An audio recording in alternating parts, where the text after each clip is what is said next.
Hey, ChairLife listeners, Chair World is just around the corner. February 1st, 2026, and I'm teaching 2 sessions this year. The first one, How to Find the Intersection Between Your Purpose and Practice, is Monday, February 2nd at 1:30 Pacific time. I really hope to see you there. The second session will be on Tuesday at 8:30 a.m., and it is called Best Practices to Optimize Your Time and Income to Build Your Ideal Practice. I hope you will register for these sessions now. Space is going to be limited. I'm really excited to see you. We've added in a lot of new information this year, and it's going to be great. So we'll see you at Chair World. Welcome to the ChairLife podcast with Tom Cuthbert. As a CEO coach and master chair, Tom brings you the insights, strategies, and tools to help you build your chair life, where mission and purpose intersect with a balanced work life. This is the path to leading with impact while living with intention. Let's dive in. Here's your host, Tom Cuthbert. Welcome back to the ChairLife podcast, and it is the most wonderful time of the year. No, not holidays. It's goal-setting time. It's the most wonderful time of the year because we get to look back on how we did last year, think about where we are right now, and plan where we're going to go in 2026. Now, holidays are fun and all that. I get it. But don't you just love this time of year? I know I do. You know, James Clear says, you do not rise to the level of your goals, you fall to the level of your systems. And for me, for now over 10 years, with all of our members, every year, we guide members to set and achieve goals. And we do it as a critical part of our community. So today, as we look at high-performing behavior number 9, which is high-performing members set and achieve goals, we're going to talk about why it's important to do that for me personally as a chair and as a human being, for you as a leader and a chair perhaps, or a CEO or a coach or mentor, and it certainly is critical for those that we lead. So I'll talk to you about how we do that and how we weave it into our day in and day out conversations and one-to-ones, group meetings, and accountability teams. Let's begin with this. Anyone can set a goal. Anyone. You can set a goal to do whatever you want. But the key is, how do you achieve that goal? And there's tons of books around this, tons of statistics. I could go on and on about this. But the reality is, the best way to achieve goals is to set realistic and attainable goals that stretch you and do it as part of a community.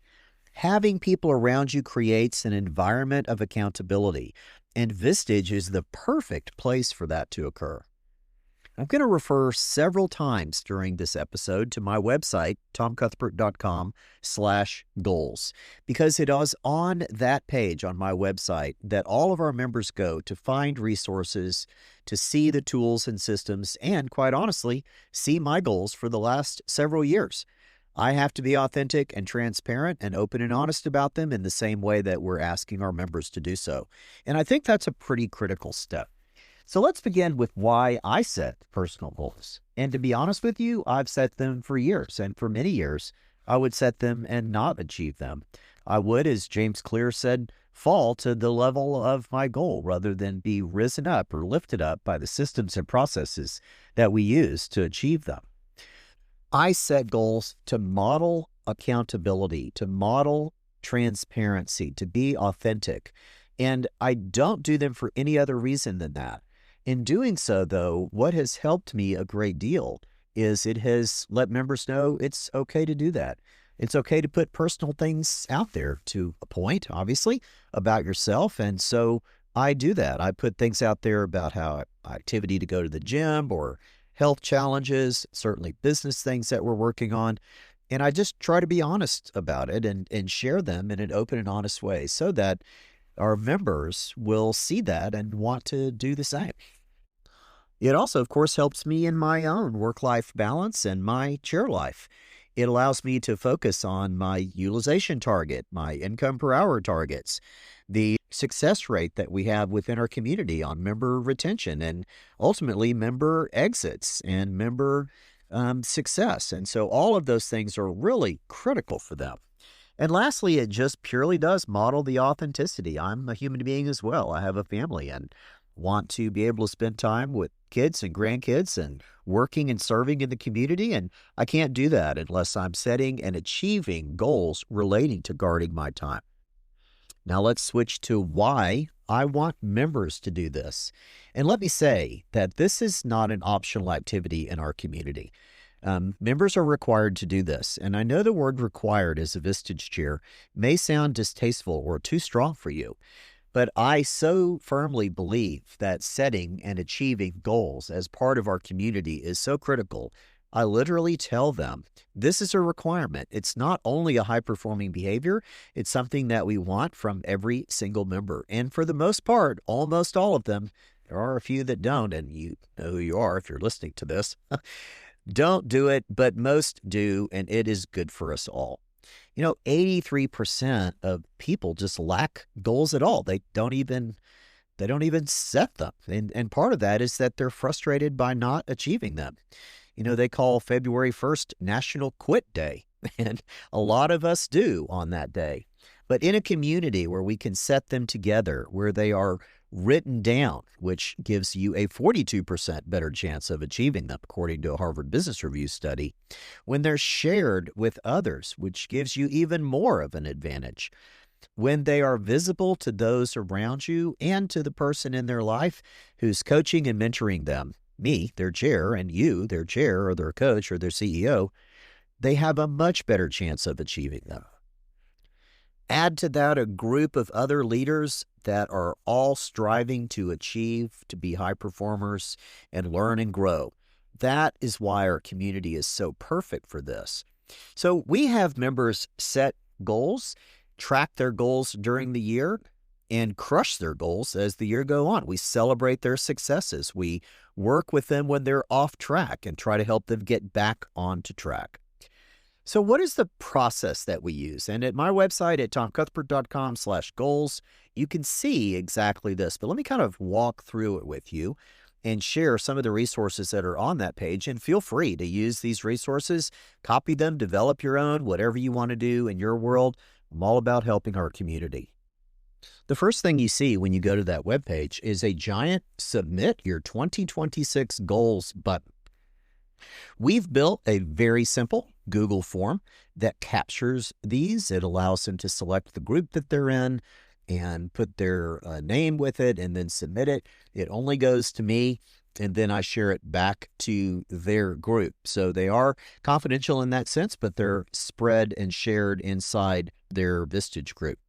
Now we begin, as we walk through this, you'll see there's a couple of videos on there and some other resources, some commentary from me. But the process really begins with the reflections document. These are hits and misses, wins and losses from over the past year. It's a look back at the last several years of where they were financially, both personally and professionally. Things that they may look back on and wish they would have done differently, but learn from it. And it's a chance to fill this out, and I tell them to start doing this in about October. Spend some time doing it. Don't do it all in one sitting. Do it over a few days, maybe a glass of wine or a beer on the porch. Take your time and really reflect back on the year behind us. Think about what worked and what didn't work. I tend to do my reflections document down at the beach. I enjoy going down there this time of year. In October and November, it's nice and cool, but still warm enough to walk around here in Texas.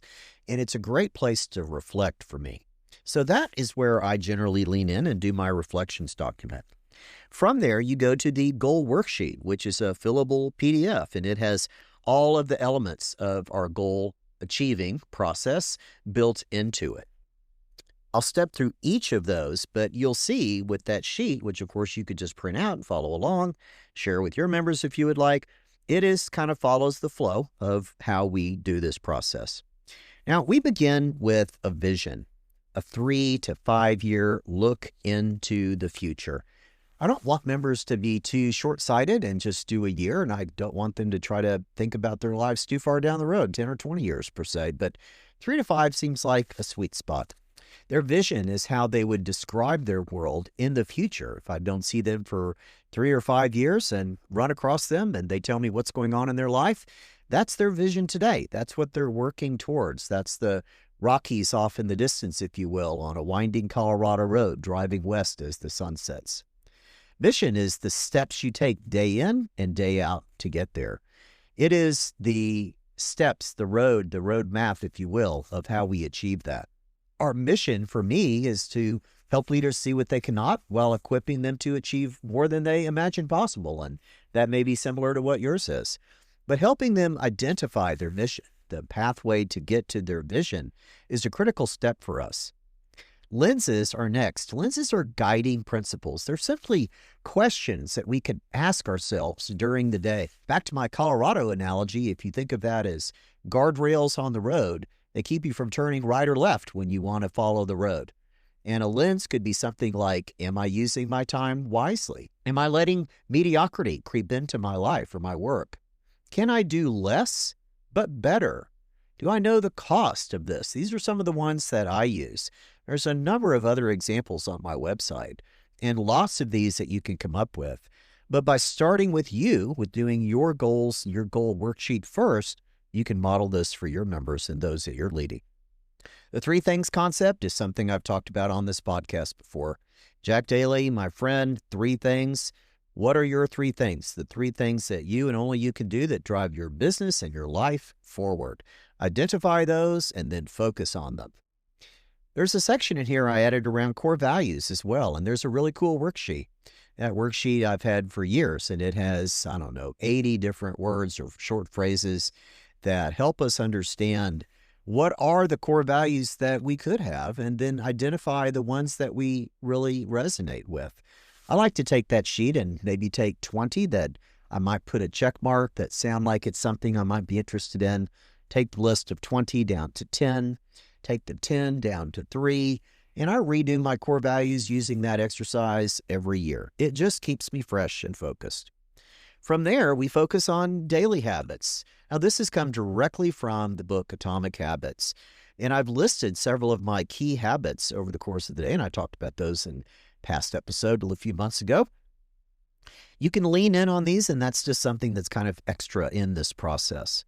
Once you get through that, then you can start working on your 3 to 5 business and your 3 to 5 personal goals. Now, I like this approach of 3 to 5 for both personal and business because it's a big enough number to have an impact on your life, but it's also small enough where it feels attainable and relevant. So I always start with personal goals because they just mean more to us. So I encourage members, set your personal goals first. Business goals will often be dictated to us by our board or a strategic planning process, things like this. But personal goals are meaningful, and they're the ones that we really should lean in on first. Then do your business goals, 3 to 5. Use the SMART acronym, which we're all familiar with, and apply it to those goals so they're written in such a way so that you can make sure that you not only track your progress, but you know when you have achieved it. You know when you're on track and when you're off track. One other thing that I've added in is a most important goal. The most important goal, I think about that as the first domino that falls. If you achieve your most important goal, everything else in your life will generally fall into place. And so by having a most important goal, the one that we talk about most often, it's very similar in our strategic planning process of a key success metric. What is that one thing in your life, both personally and professionally, that if you achieve it, all the other dominoes in your life will begin to fall into place? For me, it's almost always a health-related or an activity-related goal to allow me to be focused and healthy and happy and the best person that I can. So for me, as a personal insight, this has been very, very valuable over the years. And the environment of accountability that we have in Vistage has helped me achieve more than I've imagined possible in my chair life as well. And so I hope that you'll find it useful for you. But more importantly, I hope you will lead those that you are leading to set and achieve their own goals. When we do that, those members draw closer to us, they feel more value from the community, they connect at a deeper level with each other, and they achieve more as well. That is our job. And this process has been super valuable for our community over the years. Now it's time for Tom's tips and tricks to optimize your productivity and your chair life. For the last many years, we've had accountability teams here in our community. And these are groups of 3 or 4 or maybe 5 who get together between meetings, and it's in an informal setting, but they're doing it to build relationships with each other, to work on issues with each other, to share what they're learning, but most of all, to really strengthen the bond that they have of being part of the Vistage community. And so today in the tips and tricks section, I wanted to step through our accountability team best practices document. Now, we'll attach this document for you so you have it, and you may or may not be using accountability teams. Some call it lunch buddies, but I like the word accountability team because it really focuses them on the purpose of this time together. It is for building accountability. It is for building relationships and bond. It is for working on things that are meaningful both personally and professionally for them. So accountability teams are something we have in all of our groups, both CEO groups, both of the key groups, advancing leader, emerging leader, and even in our Spark City Academy group. We have accountability teams, and they meet together for an hour to an hour and a half every month. The CEO and key groups will often meet at each other's offices. They rotate these locations around. And they do that because that gives them a chance to be inside each other's business and a way for them to work with each other and learn from each other and see how each other approach things like culture and layout and work structure. So I really encourage them to visit each other's offices. Sometimes they'll just meet at a coffee shop, which is fine too. The idea is just get together. Let me give you an overview of the 3 things that we do on accountability teams. Number 1 is, what did you learn from the last meeting and speaker? Show me your notes. Talk about what the takeaways were. What resonated with you? What did you hear from another member that caught your ear that maybe is something that you want to do something with? By sharing this information with each other, they're broadening what they learn and what they heard, and allows them to begin to apply those things, which is number 2 on the list. How are you applying that? What are you doing with it? You've spent a full day with other CEO members. We've heard a great speaker. We've done issue processing. We've learned from each other. That's all great, but what do you do with that? And how do you apply it into your life and into your work? And so I encourage them to set that time to drill into that and share those ideas with each other. Number 3 is, how can I help you? What can I do to help you with this information? What issue process do you want to step through in a small group? What idea do you want to kick around? What brainstorming would you like to do? Utilizing the time to get to know each other, go into a deeper level, and step through those 3 things has been very valuable for our members. Now, they're not limited to that, and there's tons of other things that they could do. I'll often include them to review their personal action summaries that they've kept a copy of. Most members are keeping a binder of those, so they've got them handy. We certainly want to check in on goals and the most important goal. We can do a personal business and health check-in and just talk about how we're doing in that regard.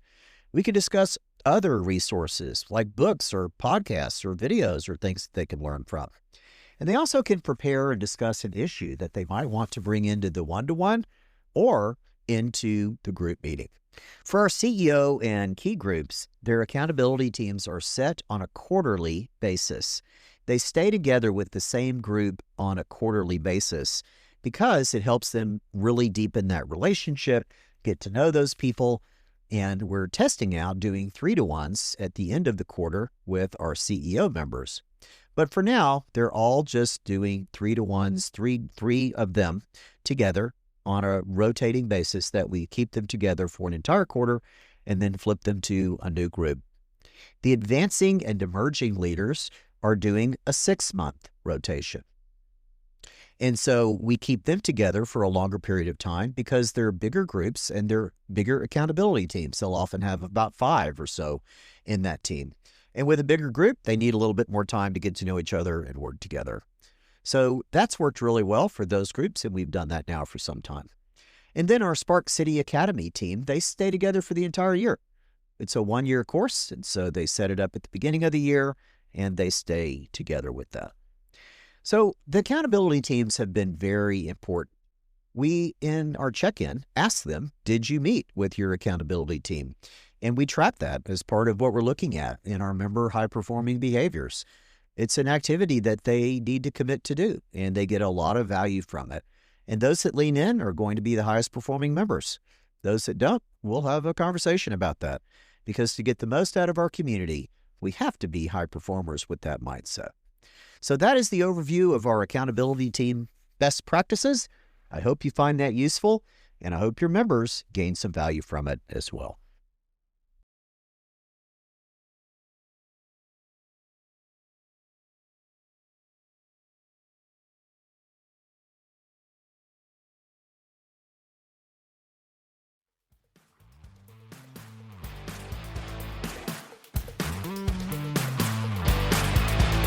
Thanks for listening to the ChairLife podcast.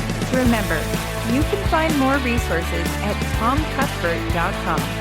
Please let others know about our podcast by sending them to chairlifepodcast.com.